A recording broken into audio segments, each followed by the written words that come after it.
Nagluto nga pala ako ng piniritong hotdog, tapos nagisa rin nga pala ako dyan ng kamatis na may itlog, din nga ako pala sa boarding house. Ang naisip ko na nga lang pala mga kalinggit na lutuin ngayong umagahan na rin nga palang hotdog, tapos nagayat nga rin pala ako dyan ng kamatis, sibuyas at bawang at lalagyan ko nga pala ng itlog.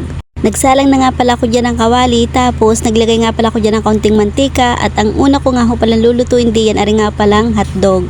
2 piraso nga lang palang hotdog ang binili ko nga pala diyan at 2 lang naman ho kami din sa boarding house. Kapag nga ho pala brown na atin na nga palang hahanguin at luto na nga ho pala ari. Tapos ang isusunod ko nga palang lulutuin din ari nga palang kamatis na may itlog, magigisa nga lang pala tayo ng bawang at sibuyas. Kapag nga pala brown na, ilalagay naman ho natin aring kamatis. Tapos maglalagay nga pala tayo ng mga pampalasa ng asin, umami at paminta. Tapos haluin lang ho natin ng mabuti. Kapag nga ho pala medyo luto na rin kamatis, ating nga lang palang ikakalat din sa kawali. Tapos saka nga pala natin ilalagay yung ating binating itlog.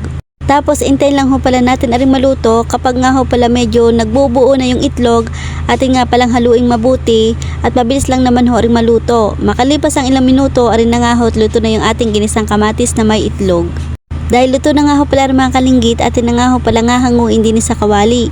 Kung gusto nga pala nyo ng mabilis ang lutong ulam, ganito na nga lang ho pala ang inyong lutuin at mabilis nga lang ho pala ring lutuin. Dahil luto na nga ho pala mga kalinggit, ay pwede na nga ho pala tayong kumain. Tara mga kalinggit, kain ho tayo din Kumuna ka dyan ng kain na bahaw at sumabay na ho kayong kumain din para naman ho may kasabay akong kumain. Kapag nga pala kayo mga kalinggit ay hindi nakakabi ng ulam sa labasan, ay siya ganito na lang ho yung inyong lutuin. Mabilis pan lutuin, makakatipid pa, tapos masarap din naman ho ito at mabubusog din naman kayo. Kung hindi pa nga pala kayo nakapag-follow, siya mag-follow na ho para ho lagi nyo napapanood yung simpleng luto ko ho din sa boarding house. Ay paano hanggang dito muna ulit yung aking vlog. Salamat ho sa inyong panonood. Bukas uli. Bye bye!